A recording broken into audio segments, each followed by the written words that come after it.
ça doit passer dans la main. On dit quoi? On dirait faux pour.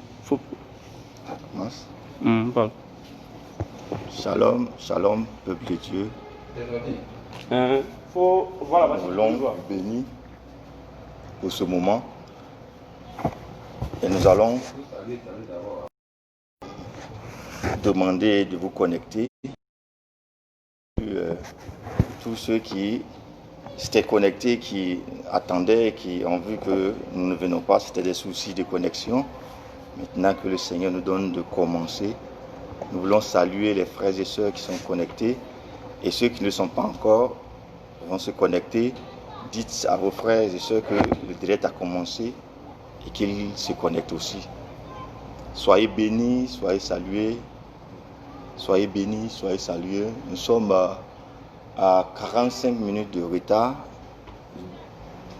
Cela n'est pas dû de notre faute. Ce sont les aléas du direct, les connexions qui font toujours difficulté. Mais chose due, chose faite, nous sommes en direct et nous voulons partager ce moment précieux avec vous. Nous voulons que le peuple de Dieu soit sur la même longueur d'onde d'information. Et donc, ce que nous avons reçu, nous voulons le partager avec vous. Nous voulons saluer déjà la sœur Guissan Béli Alida. Et Guissan Béli Alida soit saluée, soit bénie. Et bonne connexion. Et nous allons partager la parole ensemble. Nous allons prier parce que nous sommes un peu en retard. Nous allons aller beaucoup plus vite. Nous allons bénir le nom de notre Dieu, notre Sauveur, notre Seigneur, notre Roi, qui cache les choses au monde et le révèle à ses enfants. Nous te bénissons, Seigneur, toi qui chaque jour étends ta main pour nous protéger. Nous allons commencer ton œuvre. Nous prions de venir nous donner ta puissance afin que nous ne nous écartions point de ta parole et que nous soyons réellement dans la révélation, la précision de la parole. Au nom de Jésus, nous avons prié. Merci, frères et sœurs. Et comme nous avons dit, le thème de notre message, c'est la mi-temps et qui est le temps que nous vivons. Et le sous-thème que nous avons retenu, comment prépares-tu la suite et ta fin? Parce qu'après une mi-temps, il y a la reprise du match et la continuité du match pour la fin du match. Alors que comme nous n'avons pas tous la même fin, c'est pourquoi on dira comment prépares-tu la suite et ta fin. Et le texte que nous avons retenu, c'est Apocalypse 12, verset 14. Apocalypse 12, verset 14.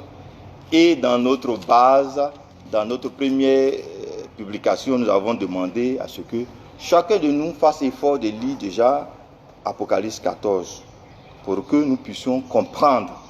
Parce que quand nous prenons un verset isolé, il nous est difficile de comprendre le verset.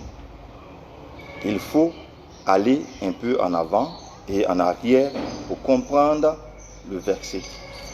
C'est pourquoi nous allons comprendre un peu, nous allons essayer de comprendre un peu le verset et le chapitre 12.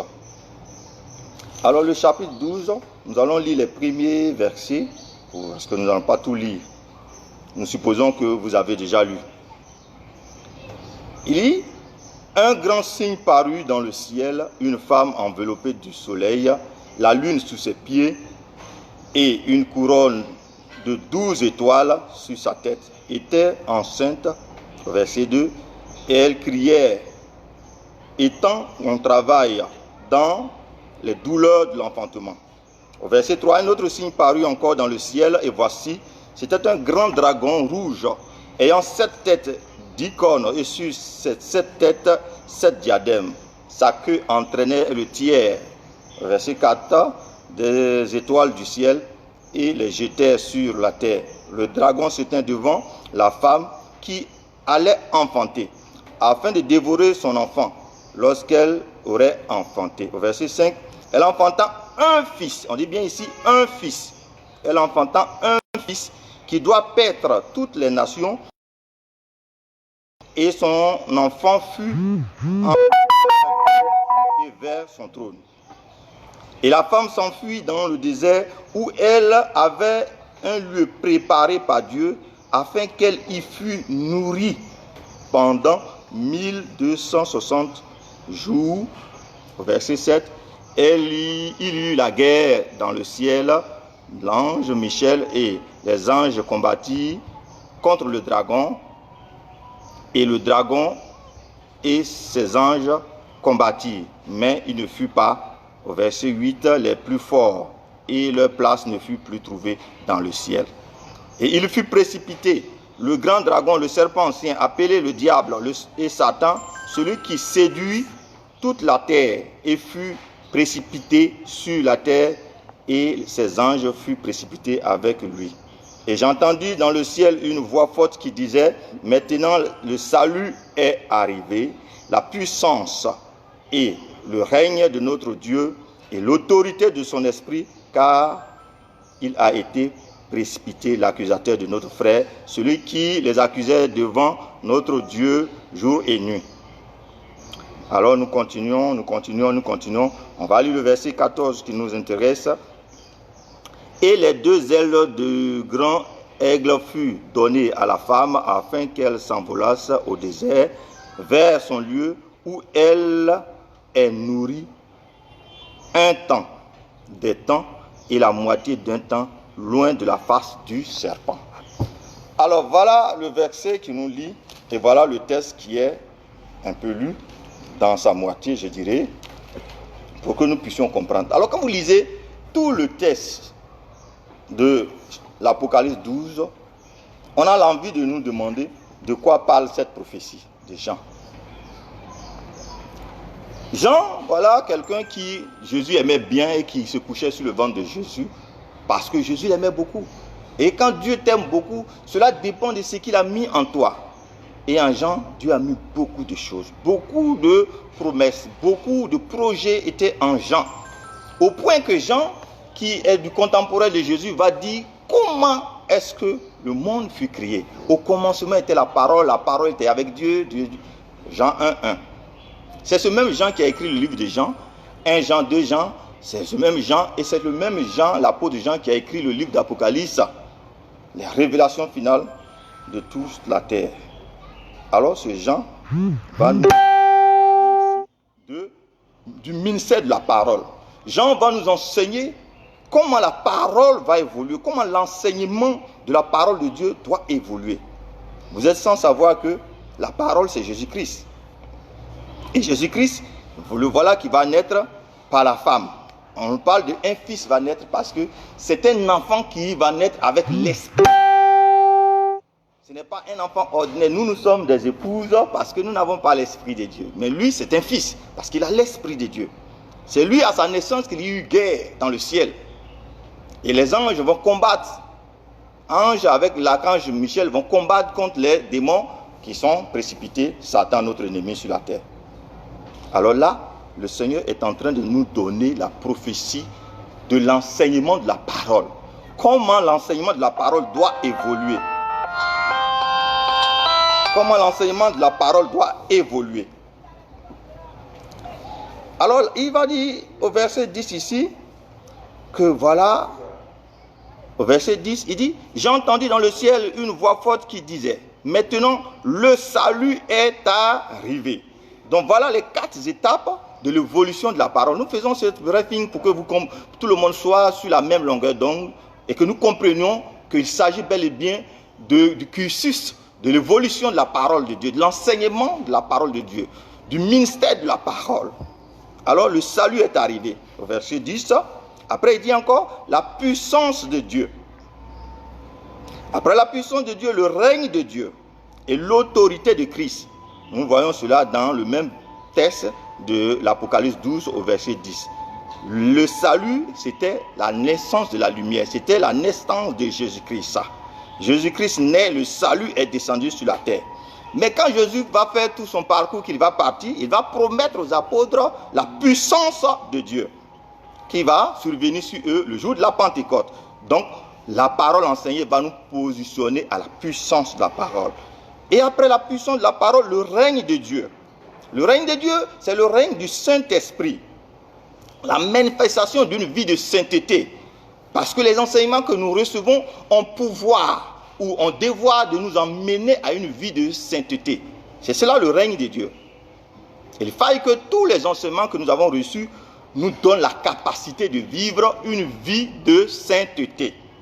Et finalement, nous avons la quatrième partie, c'est que la parole doit produire en nous l'autorité de Christ. Oh, comment c'est merveilleux cela. Quand on parle de l'autorité de Christ, c'est simple. Il faut entendre parler la puissance de la parole. Comme Jésus pouvait dire à un figuier, tu es maudit, et le lendemain, le figuier sèche. Avons-nous déjà des serviteurs qui peuvent maudire un figuier et que le figuier cesse instantanément, ou qui peuvent déplacer des montagnes, ou qui peuvent agir par la parole, la puissance de la parole, le déploiement de la puissance de la parole. C'est cela l'autorité de Christ. Alors j'ai dit, mais Seigneur, mais tu me dis cela et pourtant j'ai du mal à te saisir. Quel autre verset de la parole peut venir m'aider à comprendre cela? Et le Saint-Esprit varie un peu, comme je suis en train de le faire. Il va me dire, mon fils, va voir dans Hébreux 6, verset 4, et tu comprendras les 4 étapes que je viens d'énumérer, ce que la parole doit faire en vous, ce que les hommes de Dieu, tous confondus, vous emmènent à faire au travers de l'enseignement de la parole. Il dit, au verset 6 de Hébreux, au chapitre 6 de Hébreux, la lumière éclairée. Donc éclairé représente ici le salut. Parce que celui qui est éclairé, il a reçu le salut. Maintenant il dit, car celui qui a été éclairé et qui a goûté le don céleste. Je dis bien Hébreux 6, verset 4. Le don céleste, quand l'homme t'éclaire, quand les hommes de Dieu ont éclairé les fidèles, ils ont commencé à... On fait comment? Oui. Excusez, le direct est un peu interrompu. Faut parler. En attendant que nous puissions remédier à cela, nous continuons notre parole. Et nous prions que le Seigneur nous conduise et veille à ce qu'il n'y ait pas d'interruption pour que nous puissions tous comprendre. Alors au verset 4 du chapitre 6 de Hébreux, nous allons comprendre les 4 étapes qui étaient énumérées dans Apocalypse 10. Jésus nous dit ici que lorsque quelqu'un qui a été encadré par les hommes de Dieu a été éclairé, les enseignements de base lui ont été donnés, cette personne va goûter au don céleste. Et le don céleste n'est nul doute que l'onction, la capacité surnaturelle. Et c'est cela que nous avons vu en deuxième position dans Apocalypse, la puissance de Dieu.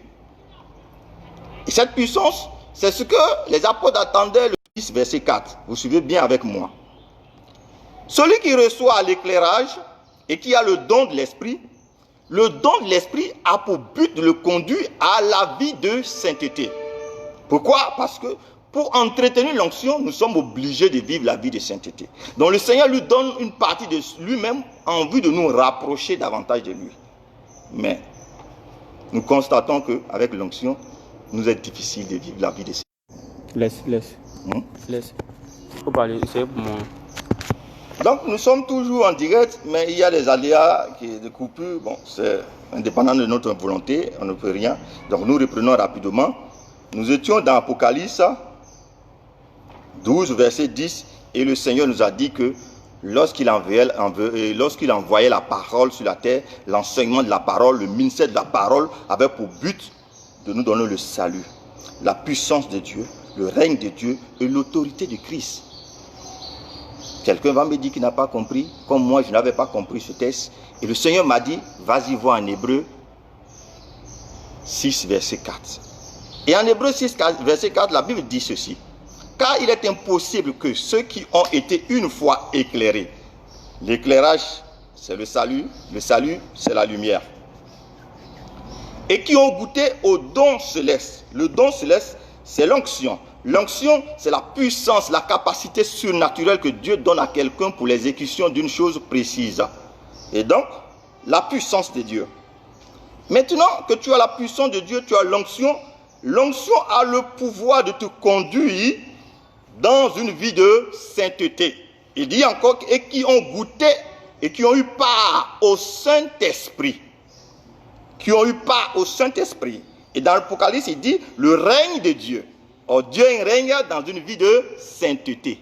On ne peut pas régner en dehors de la sainteté. Et donc, l'onction nous conduira à la vie de sainteté. Et maintenant que nous vivons la vie de sainteté, nous avons l'autorité de Christ. Plus nous vivons la vie de sainteté, le Saint-Esprit nous remplit et nous allons à la plénitude du Saint-Esprit. C'est-à-dire à recevoir Dieu en nous. Et l'apôtre Paul dira, Christ en nous, l'espérance de la gloire. Nous avons toute la puissance de Dieu. Et donc ici, le fait que Dieu ait pris des hommes de Dieu, les apôtres, les prophètes, les docteurs, les pasteurs, les évangélistes, et tout ce monde-là, ils ont été mandatés, ils ont été pris par Dieu pendant un certain temps. Dieu a encore donné de l'argent, il a financé ces hommes de Dieu. Il les a nourris, il les a blanchis pour qu'ils vous enseignent la parole de Dieu. Et la parole de Dieu que ces hommes vous ont enseignée, voici le but de cette parole. Vous conduit dans le salut, la puissance, c'est l'onction, de l'onction à la vie de sainteté, de la vie de sainteté à la manifestation de la puissance de la parole. Pour qu'un jour, lorsque vous prononcez une parole, qu'il y ait de l'efficacité dans la parole. Diantre, aujourd'hui nous sommes là. Qui d'entre nous peut faire comme Élie? Lorsque des soldats s'étaient venus prendre Élie, le premier groupe de soldats qui sont venus, Élie n'a pas bougé, ils sont morts. Deuxième groupe, Élie n'a pas bougé, ils sont morts. Il y a eu un d'entre eux qui a réfléchi, qui a dit, Élie, s'il te plaît, il y a beaucoup de choses qui se font dans la vie des enfants de Dieu et qui n'ont pas d'impact réel, malgré la puissance qu'ils pensent avoir. C'est parce que nous n'avons pas encore atteint la plénitude de l'esprit. Il faut que nous grandissons encore davantage. Il faut que nous avançons davantage pour atteindre la plénitude de l'esprit. Et cela passe par la sainteté. Alors, ces hommes ont été mandatés. Dieu les a utilisés pendant un temps, des temps.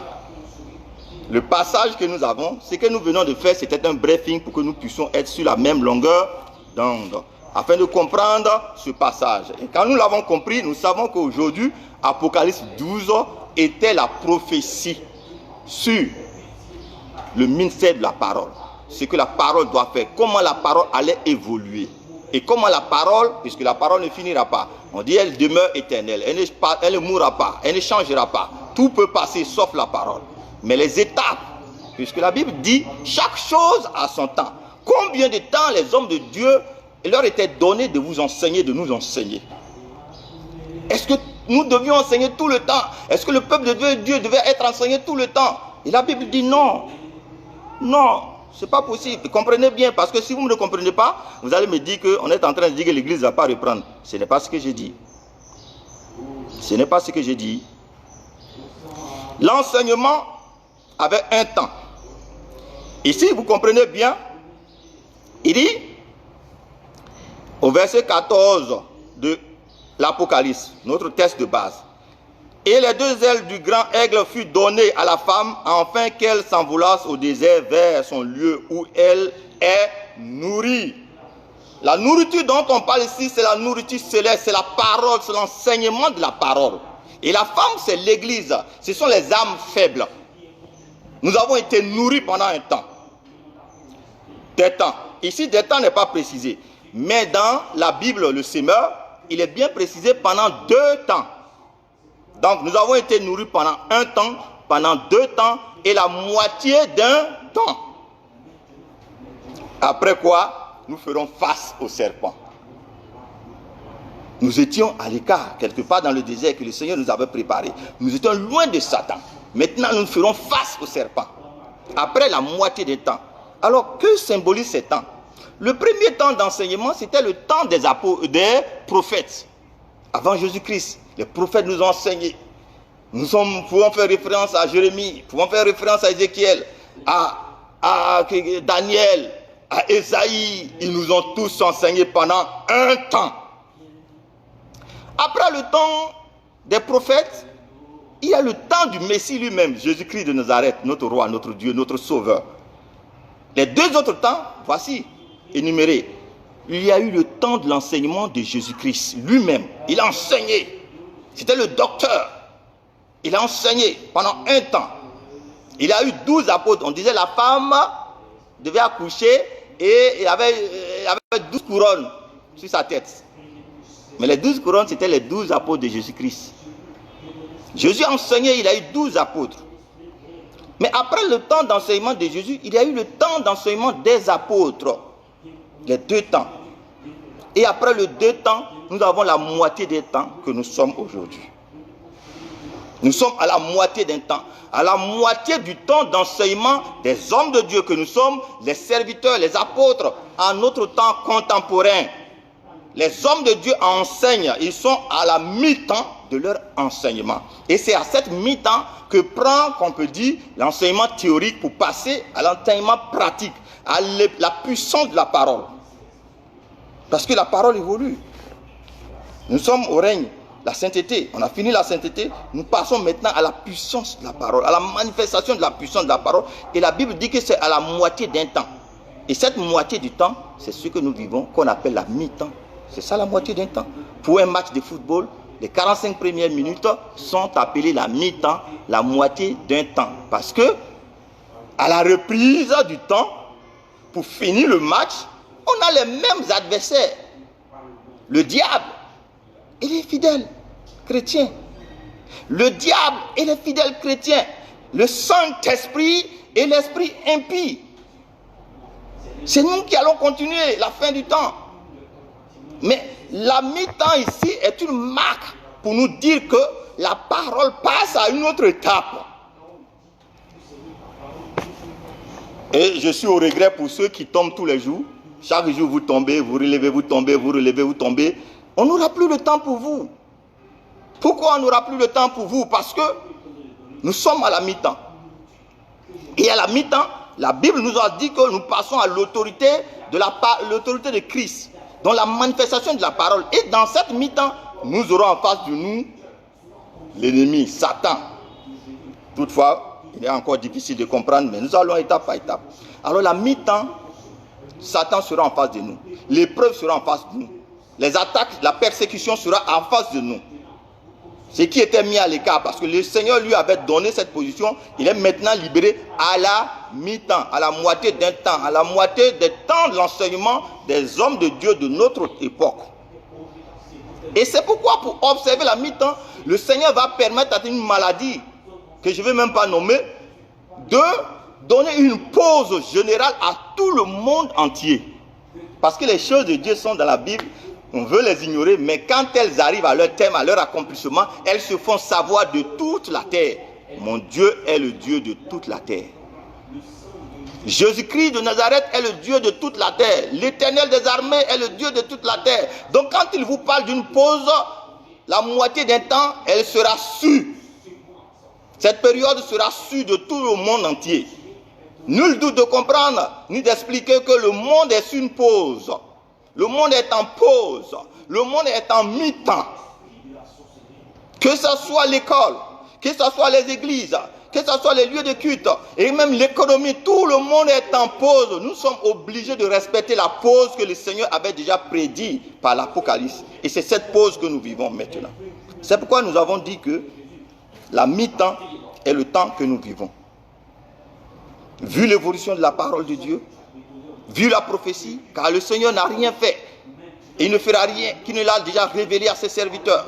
Si nous fouillons la Bible véritablement, nous verrons toutes les étapes de ce qui va arriver, et de ce qui est en train d'être arrivé. Rien ne nous surprendra. Le Saint-Esprit, c'est le consolateur qui a toute la vérité en sa possession. Nous sommes à la mi-temps. Frère, et c'est ce qui va nous passer à la fin de notre partie. Comment prépares-tu la suite de ton temps et la suite et la fin de ton temps? La mi-temps ici, c'est simple. On peut le prendre comme un match de football. Quand on va à la mi-temps, tout le monde se repose un temps. Mais pendant le repos, il y a une sélection. Dans le repos, des personnes seront mises hors du match. Des personnes seront mises à la touche. Et des personnes vont reprendre le match ensemble. Vous aurez des hommes de Dieu que vous n'avez pas encore vus. Des hommes de Dieu que vous n'avez pas encore connus. Des hommes de Dieu qui vont sortir de nulle part et qui vont impacter puissamment. Parce que la mi-temps va recommencer, la deuxième partie du match va commencer. Et pendant la mi-temps, voilà ce qui se passe. Des personnes seront retenues pour continuer le match.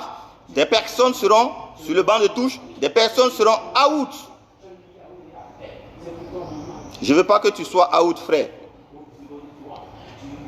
Je ne veux pas que tu sois out. Peut-être que tu sois sur le banc de touche ou que tu continues le match avec nous. Mais là encore, tu n'as pas encore bien compris la mi-temps. La mi-temps aussi, c'est comme une fin d'année. Parce que chaque année, quand l'année tire à sa fin, pour passer en classe supérieure, on marque une pause qui semble être aussi une mi-temps. Parce qu'après, l'école continue. Mais pendant cette période, qu'est-ce qui se passe? Les épreuves de fin d'année qui ont trois résultats. Ceux qui sont renvoyés, ceux qui sont doublons et ceux qui sont admis. Frère, je ne veux pas encore que tu sois renvoyé. À la rigueur, que tu sois doublon pour continuer le match. Parce que pendant que nous sommes déjà en mi-parcours de l'enseignement de la parole, certains ont déjà leur ticket pour l'enlèvement. Mais et toi, tu n'as même pas pu vivre un temps de vie de sainteté où tu as dit que j'en ai fini avec le péché pendant un bon moment. Tu montes, tu tombes, tu te relèves 2 jours, tu tombes 3 jours, tu te relèves 2 jours, tu tombes 3 jours. Tu avais pensé que les hommes de Dieu vont continuer dans cette même élan de l'enseignement de la théorie de la parole. Non! La pratique était là, elle est là. Mais tu ne pratiqueras que ce que tu as reçu de la parole de Dieu.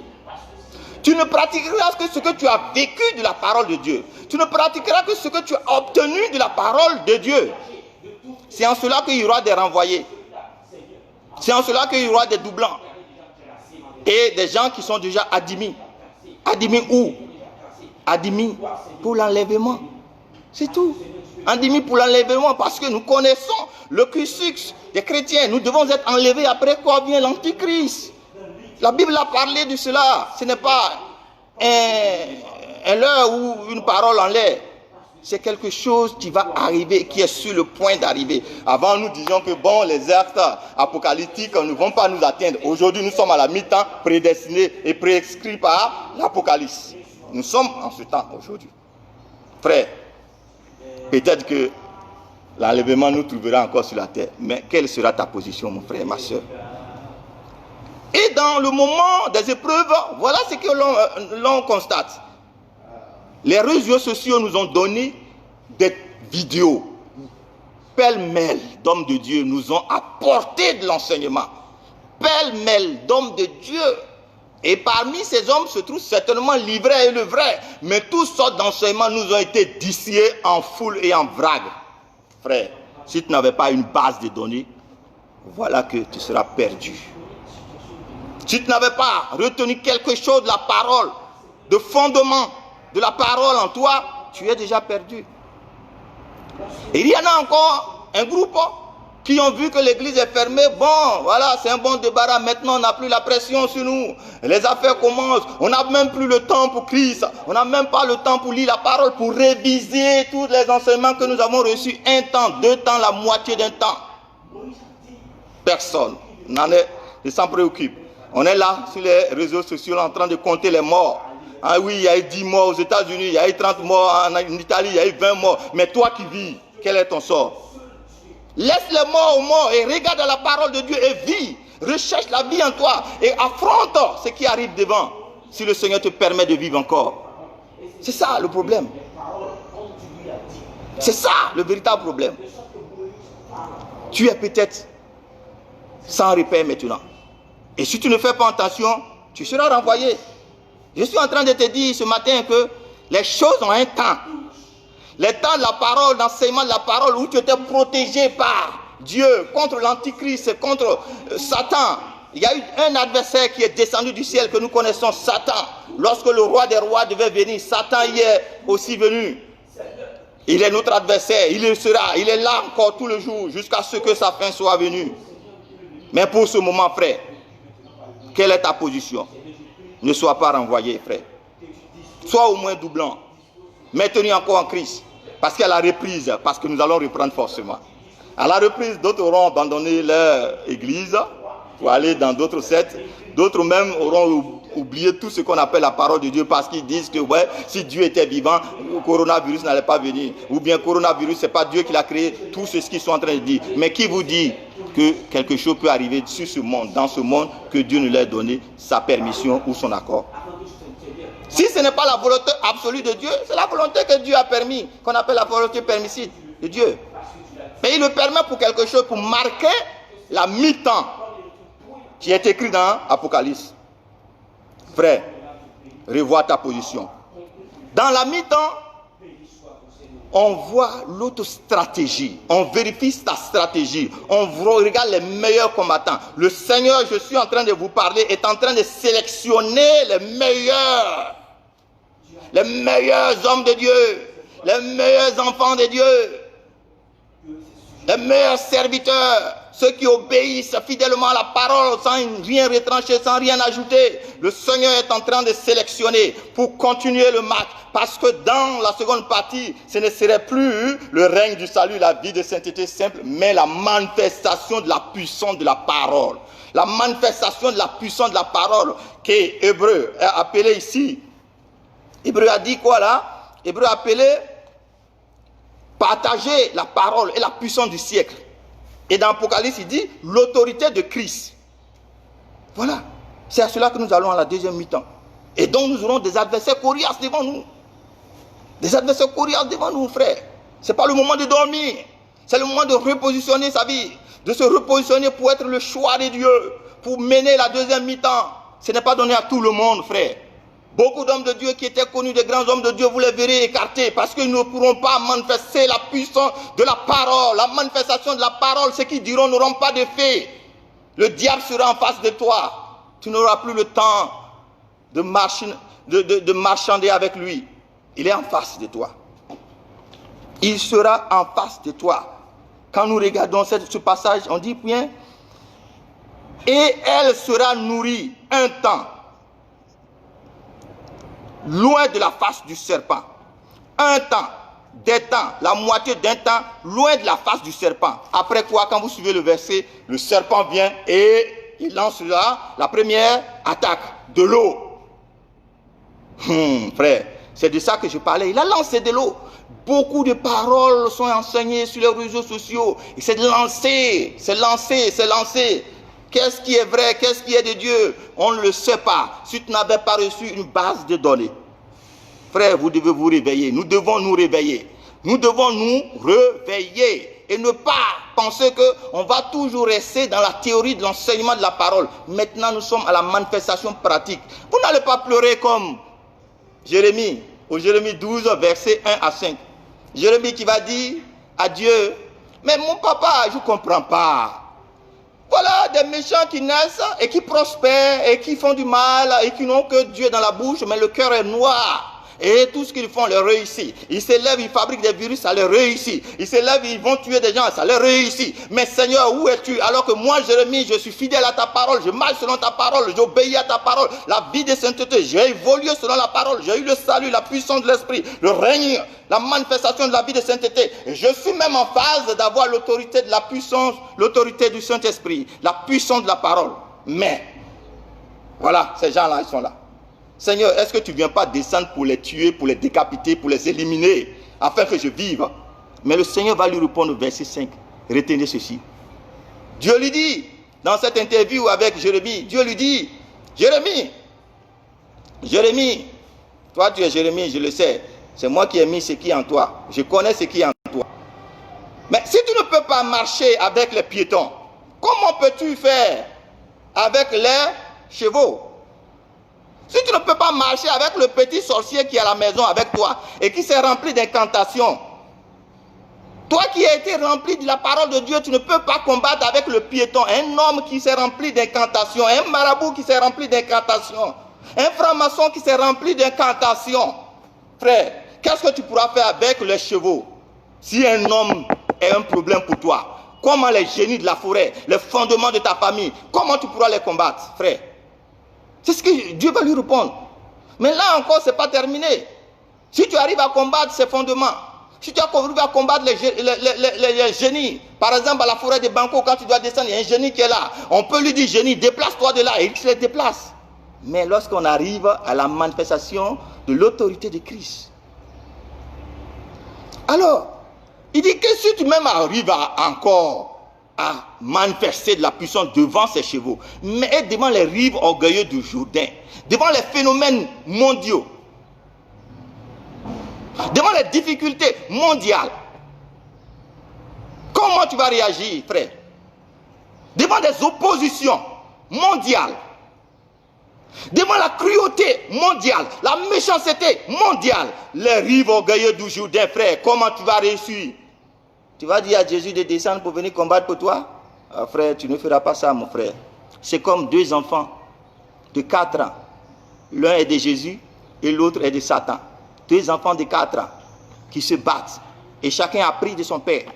Jésus t'enseigne la parole pendant 1 temps, 2 temps, la moitié d'un temps. Aujourd'hui, il te mettra devant la face de Satan et qui a aussi un enfant qui l'a enseigné par des incantations. Il le met devant toi et vous combattez. Il s'appelle les Illuminati. Il s'appelle les francs-maçons. Il s'appelle le sorcier. Il s'appelle le marabout. Et maintenant, il te donne un coup de poing. Tu regardes Jésus dans le ciel. Papa, papa, descends, viens combattre pour moi. Quand Jésus veut pousser parce qu'il t'aime, Satan lui dit, oh, mon ami, roi des rois, tu ne vas pas encore te ridiculiser pour un enfant de 4 ans. Ce ne sont que des piétons qui se démêlent entre eux, frère. Tu ne peux pas, non, toi tu es le roi des rois. C'est ce qui va se passer. Jésus ne descendra pas. Frère, tu as été enseigné pendant 1 temps, 2 temps, la moitié d'un temps. Le Satan, il est en face de nous maintenant, quand nous allons reprendre. Tous ces enseignements doivent servir de base, de fondement, de puissance, d'autorité. Devant ce petit enfant de 4 ans qui a le même âge que toi. Il est un homme comme toi. Et toi, tu as le Saint-Esprit, la puissance, l'autorité supérieure. Lui, il a la puissance de l'impie, du diable. La méchanceté, la cruauté en lui. En face de cela, comment tu manifestes la puissance de la parole? Tu as cru que l'enseignement allait rester comme ça. Non, l'épreuve de l'enseignement est là. Et c'est sur ça que nous allons terminer. Et nous allons vous saluer. Nous allons demander aux uns et aux autres de véritablement se remémorer de tous ces enseignements que nous avons reçus des prophètes, nous avons reçus du Maître Jésus-Christ, de ses apôtres, et aujourd'hui des hommes de Dieu qui sont en mi-temps de leur enseignement. On va encore continuer, mais ce serait par une autre puissance. Hey, frère, c'est dangereux. Nul doute que la reprise, même si on ne va pas nous imposer d'autres conditions d'ouverture des cultes, comment on va faire pour que nous soyons une autorité? Parce que nous avons reçu Christ. C'est ça, les enseignements de la parole. C'est ce que nous aurons retenu. Nous aurons marché, nous aurons manifesté. Tu as eu l'onction, tu as été éclairé, tu as eu l'onction, tu as eu le Saint-Esprit, tu as eu... Maintenant, tu dois avoir la puissance qui est obtenue dans la parole quand tu auras eu le Saint-Esprit. Que tu aies marché conformément à ce que le Seigneur t'a dit, on ne fait pas. Et que tu as vécu véritablement dans une vie de sainteté, tu dois déployer maintenant la puissance de l'autorité de Christ. Mais on n'a jamais été constant. Et voilà, nous sommes à la mi-temps. Et un autre parcours nous est en face. Et c'est un parcours qui est un peu dramatique, qui est un peu rigoureux, qui est un peu beaucoup plus éprouvé. Mais qui n'est pas impossible parce que le Dieu que nous adorons est le plus fort. La parole de Dieu est la plus forte. Dieu est redoutable. Sa parole est très redoutable. Et si nous l'avons réellement, que nous avons marché selon les enseignements des prophètes, selon l'enseignement de Jésus, des apôtres et des hommes de Dieu qui sont véritablement loin, en réalité et en vérité, nous devions être capables de traverser ce qui arrive. Soyez bénis, frères et sœurs. Nous allons prier pour nous. Seigneur, nous voulons te bénir, papa. Voilà ce que tu viens de dire de la parole. Du temps qu'il est maintenant, la mi-temps, selon l'Apocalypse. Oh Jésus-Christ, regarde combien de fois nous sommes encore en retard. Malgré que nous avons été enseignés 1 temps, 2 temps, la moitié d'un temps. Et qu'en réalité, nous devons être maintenant dans la vie de sainteté. On ne devait plus avoir dans l'église une vie de débauche, une vie où on tombe, où on se relève, où on tombe, où on se relève. On devait être dans la constance, dans le règne de Dieu. Mais, dommage, nous n'y sommes pas pour certains. Mais Seigneur, donne-nous, pendant ce temps de mi-temps, de nous revigorer, donne-nous de nous requinquer, donne-nous de nous repositionner, afin qu'à la reprise, nous ayons véritablement à manifester la puissance du Christ pour témoigner véritablement que tu es le Dieu Alpha et Oméga, et que tu es le Dieu de la puissance, de l'autorité, Seigneur. Nous devons te témoigner, Seigneur. C'est pourquoi je prie, Père, que tu suscites maintenant en nous les pouvoirs qu'il faut pour l'adversaire qui est en face de nous, pour l'adversité qui est en face de nous, afin que, Seigneur, véritablement, ton Église soit plus forte que jamais, parce que tu es en nous et tu demeures en nous, Père. Que toute la gloire te revienne, Seigneur. Merci à tous qui ont été connectés. Amen. Amen. Au nom de Jésus.